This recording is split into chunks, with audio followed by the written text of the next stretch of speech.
Medina যাওয়া ফরজ নয়, আসেন আমরা একটু দেখি পবিত্র কোরআন মজিদে কি আছে, হাদিস শরীফে কি আছে। যারা এগুলোর কথা বলে আল্লাহ তাদেরকে হেদায়েত করুক, আমিন। এবং তাদেরকে রাসূল প্রেমিক করে ঈমানদার বানিয়ে দিক, আমিন। আল্লাহ বলেন বিসমিল্লাহির রহমানির রহিম ওয়ালাউ আন্নাহুম ইযলামু জাউকা ফাস্তাগফিরুল্লাহ ওয়াস্তাগফারা লাহুমুর রাসূল লাওয়াজাদুল্লাহ তাওয়াবার রহিম। সুবহানাল্লাহ। পবিত্র কোরআন মজিদে আল্লাহ রাব্বুল আলামিন বলেন, কোন নিশ্চয় বান্দা যখন গুনাহ করে, মানুষ যখন পাপ করে, মানুষ যখন অপরাধ করে, আল্লাহর দরবারে যখন গুনাহগার সাব্যস্ত হয়ে যায়, তারা যদি ইয়া রাসূলুল্লাহ আপনার রওজায় আসে, আপনার দরবারে আসে, আপনার নিকট আগমন করে, ফাস্তাগফিরুল্লাহ এবং আপনার রওজা পাকে এসে তারা গুনাহ মাফ চায়, আল্লাহর কাছে গুনাহ মাফ চায়, ওয়াস্তাগফারা লাহুমুর রাসূল এবং তাদের সাথে তাদের রাসূল অর্থাৎ আপনিও যদি আপনার উম্মতের গুনাহ মাফ চান, আপনার উম্মত নিজের গুনাহ মাফ চাইতেছে আর আপনি আপনার উম্মতের পক্ষে সুপারিশ করে আপনার উম্মতের গুনাহ মাফ চাইতেছেন, এমন যদি হয় লাওয়াজাদুল্লাহ তাওয়াবার রহিম, তখন আল্লাহকে পাবেন যে আল্লাহ রাব্বুল আলামিন তওবা কবুলকারী এবং দয়ালু, অর্থাৎ আল্লাহ গুনাহ মাফ করে দিবেন। বলে বলি সুবহানাল্লাহ। এই যে কোরআন শরীফের আয়াত, কিয়ামত পর্যন্ত যতদিন কোরআন শরীফ থাকবে এই আয়াতটি থাকবে। এই আয়াতের হুকুম বলবৎ আছে। পৃথিবীর এমন কোন আলেম জন্মগ্রহণ করে নাই যে আয়াতের হুকুম বলবৎ নাই, এটা বলার মতো কোন আলেম এখনো পয়দা হয় নাই আর কিয়ামত পর্যন্ত জন্মগ্রহণ করবে না। এই আয়াতের মধ্যে নবীর নিকট আসার জন্য বলেছেন, আল্লাহ বলেছেন নবীর দরবারে আসার জন্য। তো নবীজি এখন কোথায়? নবীজি এখন মদিনা শরীফের রওজা পাকে শুয়ে আছেন। বলে বলি সুবহানাল্লাহ।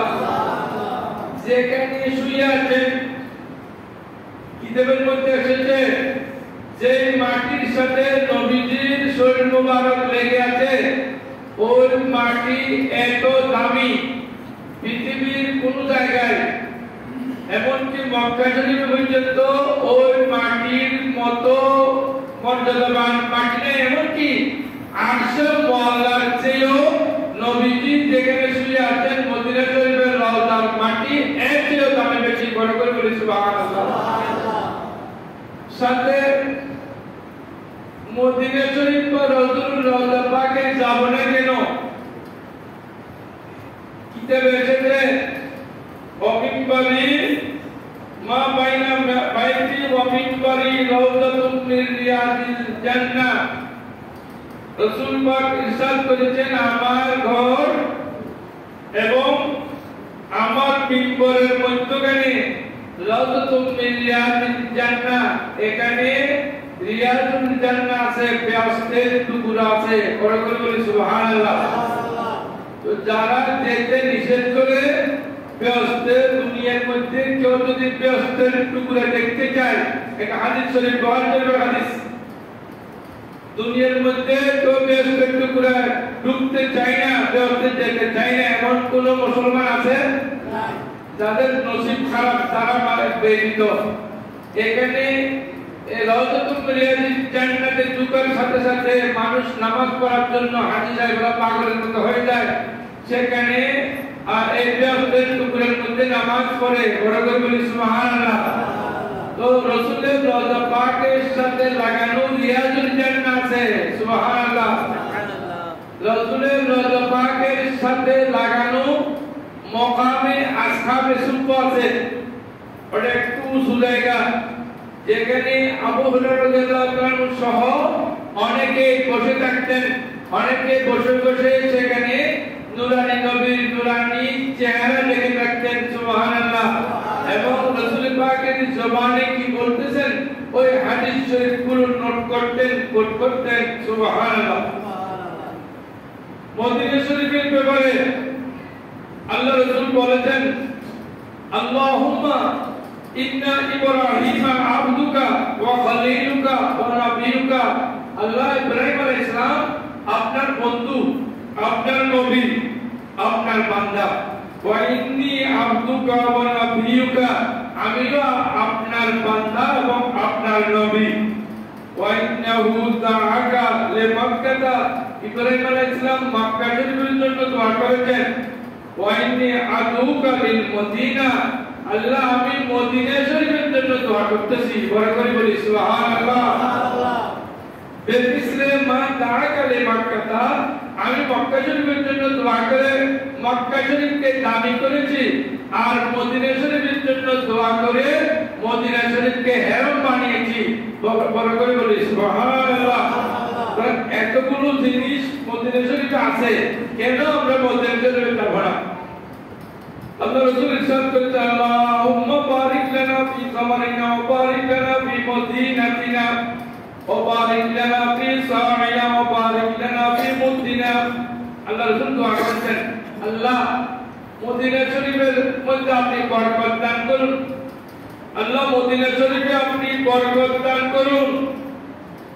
সাথে মদিনা শরীফের ফলের মধ্যে, মদিনা শরীফের কৃষি পণ্যের মধ্যে, মদিনা শরীফের বিভিন্ন জিনিসের মধ্যে আপনি বরকত দান করুন। বড় করে বলি সুবহানাল্লাহ।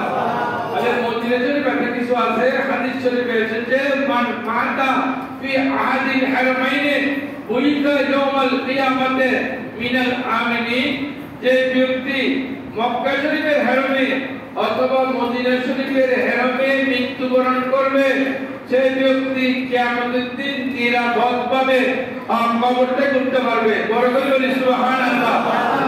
এতগুলো ফজিলত আল্লাহ দান করেছেন রওজা পাকের পাশে, মদিনা শরীফের রাসূলের রওজার পাশে। কেন আমরা মদিনা শরীফ যাব না? যারা বদনসিব, যাদের কপাল পোড়া, যাদের কপাল খারাপ, এরা যাবে না, বাকিরা যাবে। এবার আসেন, আল্লাহ রাসূল ইরশাদ করেছেন, মান হাজ্জা ওয়া যারা কবরি, যে হজ করেছে এবং আমার রওজা পাকে এসে জিয়ারত করেছে, ওয়াজাবাল্লাহু শাফাতি, আমি তার জন্য সুপারিশ করব। বড় করে বলি সুবহানাল্লাহ। কিয়ামতের ময়দান এত ভয়াবহ হবে, মানুষ ইয়াউমা ইয়াফিরুল মারউ মিন আখিহি ওয়া উম্মিহি, একজন অপর থেকে চলে যাবে। ঠিক ওই টাইমে আল্লাহ রাসূল বলেছেন, শাফাতি লিআহলিল কাবাইর মিন উম্মতি, আমি আমার উম্মতের গুনাহগার যারা আছে তাদের জন্য সুপারিশ করব। বিশেষ করে যারা হজ করে মদিনা শরীফে জিয়ারত করতে এসেছে, যারা হজ করে রাসূলের পাকের জিয়ারত করতে যারা এসেছে, তাদের জন্য সুপারিশ করা আমার জন্য ওয়াজিব হয়ে গেছে। বড় করে বলি সুবহানাল্লাহ। আর আমরা মদিনা শরীফ গেলে রাসূলের পাকের সুপারিশ পাবো, আর রাসূলের সুপারিশ ছাড়া কিয়ামতের ময়দানে ভয়াবহ শাস্তি থেকে বাঁচা অসম্ভব। আল্লাহ হেদায়েত দান করুন, আমিন বলেন। আমিন। অনেক লম্বা করে আমি সংক্ষিপ্ত বলছি। হযরতে আহমদ কবির রাবাই রাহমাতুল্লাহ আলাইহি, উনি একজন আল্লাহর জবরদস্ত একজন ওলি ছিলেন, আল্লাহর একজন মকবুল বান্দা ছিলেন। আহমদ কবির রাবাই রাহমাতুল্লাহ আলাইহি মদিনা শরীফে রাসূলের রওজা জিয়ারত করার জন্য এসেছেন। এসে রাসূল পাককে সালাম দিচ্ছেন, সাল্লাল্লাহু ওয়াসাল্লামু আলাইকা ইয়া রাসূলুল্লাহ। রাসূল পাক সাল্লাল্লাহু আলাইহি ওয়াসাল্লাম সালামের জবাব দিচ্ছেন। আর হযরত আহমদ কবির ভাই রাহমাতুল্লাহ বলতেছেন নয় ইয়া রাসূলুল্লাহ আমি আজকে আপনাকে না দেখে আপনার সাথে সাক্ষাৎ না করে এই রওজা পাক থেকে আমি বিদায় নিতে পারি না আপনি আমাকে দেখা দিতে হবে না হলে আমি মদিনা শরীফ থেকে যাব না বড় করে বলি সুবহানাল্লাহ সালাম দিতে আছেন হঠাৎ করে রাসূল করিম সাল্লাল্লাহু আলাইহি ওয়াসাল্লাম নূরানি হাত মুবারক বের করে দিয়েছেন বড় করে বলি সুবহানাল্লাহ আল্লাহু আকবার হযরত আহমদ কবির ভাই রাহমাতুল্লাহ আলাইহি এখানে রাসূল পাকের হাত মুবারকে চুম্বন করেছেন সাথে সাথে আরো যারা ওনার সাথে শত শত মানুষ ছিলেন তারা জিয়ারত ছিলেন সবাই হযরত আহমদ কবির ভাই রাহমাতুল্লাহ আলাইহি সহ সবাই রাসূল করিমের হাত মুবারকে নূরানি হাত মুবারকে চুম্বন করেছেন বড় করে বলি সুবহানাল্লাহ আর হাদিস শরীফে আছে রাসূলের সাথে যদি সাক্ষাৎ হয়ে যায় তার উপর জাহান্নামের আগুন হারাম লাইয়ারিয়ান নার বাররানি আল্লাহ রাসূল বলেছেন যে আমাকে দেখেছেন তার উপর জাহান্নামের আগুন হারাম তো যে মদিনা শরীফ গিয়ে রওজা পাকে জিয়ারত করেছেন এবং যারা রাসূল পাকের সাথে সাক্ষাৎ পেয়েছেন তাদের উপর জাহান্নামের আগুন হারাম হয়ে গেছে বড় করে বলি সুবহানাল্লাহ আল্লাহ রাসূল ইরশাদ করেছেন মান ইবনে ওমর রাদিয়াল্লাহু তাআলা قال رسول الله صلى الله عليه وسلم من جاءني زائرا لا تعلمه حاجة إلا زيارتي এমন মানুষ যে একমাত্র বিভিন্ন পৃথিবীর বিভিন্ন দেশ থেকে আমার রওজা পাকে জিয়ারত করতে আসবে আসার পরে কানা হাক্কান আলাইয়া যে অন্য কোনো হাজতে নয় অনেক আলেম বলেন মদিনা যদি যেতে হয় মসজিদে নববীতে নামাজ পড়ার নিয়তে যাবেন বড় করে বলি একবার নাউজুবিল্লাহ মিন যালিক মদিনা শরীফ তো 50,000 রাকাতের নামাজের সওয়াব পাওয়া যায় মসজিদে নববীর মধ্যে আর মক্কা শরীফে 1 লাখ রাকাতের সওয়াব পাওয়া যায় তো মানুষ বেশি সওয়াব না নিয়ে কম সওয়াবে কেন যাবে ওই নয় মানুষ মদিনা শরীফ যায় এখানে নামাজ পড়ার নিয়তে নয় বরং কাবাকে দেখার জন্য সেখানে চলে যায় কাবা হলো আমাদের নবী মুহাম্মদ রাসূলুল্লাহ বরকত সুবহানাল্লাহ আর এজন্য বলেছেন যারা আমার একমাত্র আমাকে আমার রওজা জিয়ারত করার জন্য যারা আসবেন লাহু আল হাক্কান আলাইয়া কানা হাক্কান আলাইয়া আন আকুনা লাহু শাফিয়ান ইয়াউমাল কিয়ামাতে আল্লাহ রাসূল বলেছেন কিয়ামতের দিন আমি তার জন্য সুপারিশ করা আমার উপর ওয়াজিব হয়ে যাবে বড় করে বলি সুবহানাল্লাহ তাহলে কিয়ামতের দিন আমি তার জন্য সুপারিশ করতে হবে যে আমার রওজা এসে জিয়ারত করে আরে রওজা পাকে গেলে বাবা সাহেব বলতি আছে বাবা সাহেব বলতি বলেন একটু যুবকরা বলেন আপনি বলতি তো লাভের কাজ কেন বাদ দিব লাভের কাজ কেন বাদ দিব আল্লাহ রাসূল বলেন মান হাজ্জা বলম ইয়াজুরনি ফাকাদ জাওয়ানি যারা আমার যারা হজ করেছে হজ্জাল বাইতুল্লাহ এভাবে আছে যারা বাইতুল্লাহ হজ আদায় করেছে বলম ইয়াজুরনি আমার জিয়ারতে আসে নাই রাসূলের জিয়ারত করতে যায় নাই আলাইকা ফরজ না ফরজ নয় আশিকে মুস্তাফার জন্য ফরজের উপরে যদি তাকে লইতে হবে মদিনা শরীফ গেলে হজ কবুল হয় মক্কা শরীফে হজ হয় মদিনা শরীফে হজ কবুল হয় আমার নবীকে দেখার জন্য লক্ষ লক্ষ আম্বিয়া একত্রিত হয়েছেন নবীকে দেখার জন্য দুনিয়ার সবাই পাগল হয়েছেন আমি কেন নবীর রওজা পাকে যাব না আর যারা হজ করেছে বাইতুল্লাহতে এবং আমার জিয়ারতে আসে নাই ফাকাদ জামানি এরা জামানি যারা যেতে মানা করতেছে এখানে অধিকাংশ হলো জামানি মৌলবী কোথায় মৌলবী কোন জায়গায় মৌলবী জামানি মৌলবী বলা যাইতে মানা করতেছে তো আল্লাহ এক করুক আমিন বলেন তো জামানি মৌলবী মানে এরা জালেম হাদিস শরীফে জামানি মানে জালিম ওরা হলো জালিম অত্যাচারী ব্যক্তি যারা হজ করেছে যারা আসে নাই তারা অত্যাচারী ব্যক্তি আল্লাহ এক করুক আমিন বলেন হাদিস শরীফে এসেছে মান হাজ্জা বা যারা কবরি বাদা ওয়াফাতি যে হজ করেছে হজ আদায় করেছে বাজার কবরি হজ আদায় করার পরে মদিনা শরীফে জিয়ারত করতে এসেছে মক্কা শরীফে হজ আদায় করেছে মদিনা শরীফে জিয়ারত করতে এসেছে বাদা ওয়াফাতি আমার ইন্তেকালের পরে যারা হজ করে জিয়ারত করতে এসেছে ফাকান্নামা সাহারানি ফি হায়াতি সে যেমন আমার জীবিত অবস্থায় জিয়ারত যেমন ইন্তেকালের পরও তেমনি জিয়ারত যেমন বড় করে বলি সুবহানাল্লাহ। রাসূলের ইন্তেকাল মাইনি রাসূলের ইন্তেকাল কোনো আসলে ইন্তেকালের পরে আল্লাহ আবার রূহ দিয়ে দেন। এখন নবীগণ জীবিত, ঠিক কিনা? আমাদের বাংলাদেশে কয়েকদিন আগে ফেসবুকে উঠতেছে 41 বছর আগে মারা গেছেন, 41 বছর পরে সামনে দেখাইছেন কোথায় কবরস্থান ভেঙে যাচ্ছে সেখান থেকে তুলেছে যশোর না কোন একটা জায়গায়। যুবকেরা বলতে পারবে ঠিক কিনা? বাংলাদেশি মানুষ যদি রাসূলের উম্মত যদি 41 বছর পরে কাফন সহ ফেসবুকে দেখাচ্ছে কাফন সহ জীবিত আছে, শত শত হাজার মানুষ দেখতে এসেছে, তাহলে নবীজি মরে মাটির সাথে মিশে গেছে তারা বলে তারা কি রাসূলের উম্মত? না। তারা কি রাসূলের উম্মত? না। এদেরকে সুন্নতিও পেয়েছে। সুন্নতিও মানে ঈমান নষ্ট হয়ে গেছে। ঈমান নষ্ট হয়ে যাওয়ার কারণে নবীর বিরুদ্ধে বলে যে মৌলবী হোক, যে শিক্ষিত মানুষ হোক, অশিক্ষিত হোক, নবীর বিরুদ্ধে যে শব্দ উচ্চারণ করেছে বুঝবেন তার ঈমান নেই।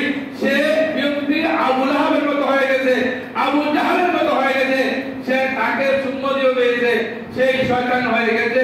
নবীর রওজায় যেতে মানা করে এমন কোন ব্যক্তি মুসলমানের মধ্যে থাকতে পারে না, তার ইমানে গড়বড় আছে, তার ইমান নষ্ট হয়ে গেছে। না হলে নবীর রওজা পাকে যেতে মানা করার কোনো কারণ তার নাই। কারণ কি? কারণ নবীজির দরবারে গেলে লাভ আছে। কি লাভ? নবীজির দরবারে গেলে তো মসজিদে নববীতে নামাজ আদায় করে না? কত হবে? কয়েক 140 কয়েক 140 নামাজ আদায় করে না? 8 দিন থাকে না, 40 প্রথম গিয়ে 4 দিন একদিন মসজিদে শরীফে কমপক্ষে 8 দিন থাকে, 140 ওয়াক্ত নামাজ যারা আদায় করে মসজিদে নববীতে আল্লাহ রাসূলের সুয়া লাগার কারণেই তো মসজিদে নববীর নাম হয়েছে। আর মান সাল্লা ফি মসজিদে 40 সালাতান যারা আমার মসজিদে নববীতে 40 ওয়াক্ত নামাজ আদায় করেছে, 48 ওয়াক্ত নামাজ আদায় করেছে, লা তাফুতুহু সালাতুন কুতিবা লাহু বারাতুন মিনান নারে। 40 ওয়াক্ত নামাজ যে আদায় করেছে আল্লাহ তাকে জাহান্নাম থেকে মুক্তি দান করবেন। সুবহানাল্লাহ। বাংলাদেশের আর কোন মসজিদে বা ওয়ার্ল্ডের আর কোন মসজিদে 40 ওয়াক্ত নামাজ পড়বে এই গ্যারান্টি দেন নাই। এটা একমাত্র রওজা পাকের পাশে মসজিদে নববীর ব্যাপারে আল্লাহ রাসূল বলেছেন, পরে করে বলি সুবহানাল্লাহ। ওয়া বারাতুম মিনাল আযাবে আল্লাহ রাব্বুল আলামিন তার শাস্তি মওকুফ করে দিবেন যারা 40 ওয়াক্ত নামাজ রাসূলের রওজা পাকের পাশে মসজিদে নববীতে আদায় করবেন। পরে করে বলি সুবহানাল্লাহ। দুজাইনে ও বুরিয়া মিনাল নিফাকে আল্লাহ তাদেরকে নেফাক থেকে মুনাফিক হওয়া থেকে রক্ষা করবেন। পরে করে বলি সুবহানাল্লাহ। দিতে বেঁচেছে রওয়া ইমাম আহমদ ইবনে হাম্বল রাহমাতুল্লাহ আলাইহি হিনা সুইলান জিয়ারাতুল নবী। হযরত আহমদ বিন হাম্বল রাহমাতুল্লাহ আলাইহি উনি সারা জীবন মদিনা শরীফে ছিলেন, হজ করেছেন মাত্র একবার। কয়বার? কেন? আহমদ বিন হাম্বল উনি অনেক উচ্চ মর্যাদার উচ্চ মায়ের একজন আশিকে মুস্তাফা, একজন বড় আশিকে মুস্তাফা ছিলেন। উনি একবার হজ করেছেন।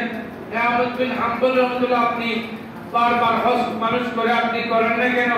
ওই আমি রাসূলের নূরানি চেহারা ছেড়ে কোনখানে আমি যাব না, আমি এখানেই ইন্তেকাল করতে চাই। পরে বলি সুবহানাল্লাহ।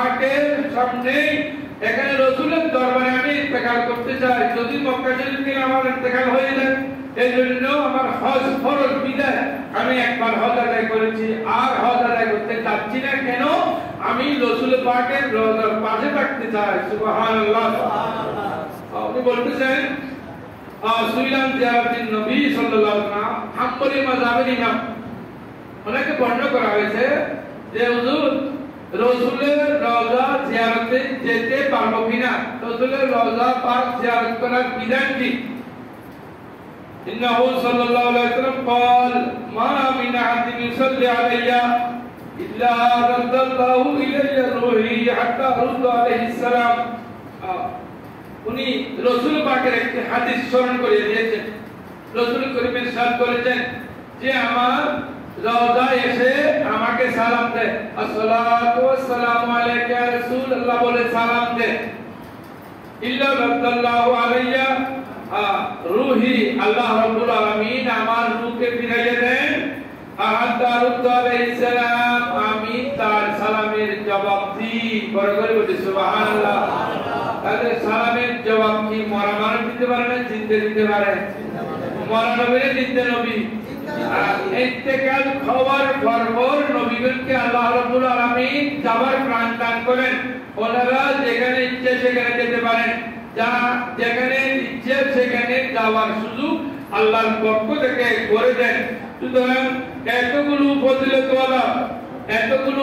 আছে রাসূলের দরবারে যাওয়ার ব্যাপারে আমরা কেন রাসূলের দরবারে যাব না রাসূলের দরবারে অবশ্যই যাব এখানে গিয়ে আমরা রাসূলের দরবারে জিয়ারত করব রাসূলের সুপারিশ আমরা কিয়ামতের ময়দানে গ্রহণ করব বড় করে বলি আল্লাহ কবুল করুক আমিন আমিন একজন শায়ের কত সুন্দর করে তুলে ধরেছেন নিদান কালে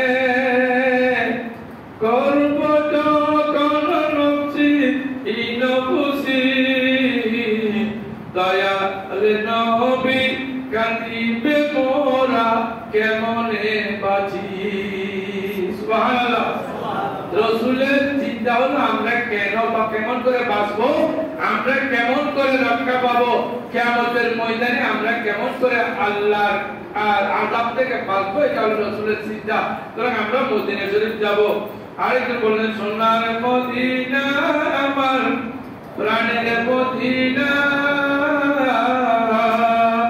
সব ভুলিব কিন্তু তোমায় ভুলতে পারি না সব ভুলিব কিন্তু তোমায় বলতে পারি না সব ভুললো মদিনা শরীফের কথা আমরা ভুলবো না নবীর রওজা পাকের জিয়ারতের কথা আমরা ভুলবো না আল্লাহ আমাদেরকে রাসূলের জিয়ারত করার তৌফিক দান করুক আমিন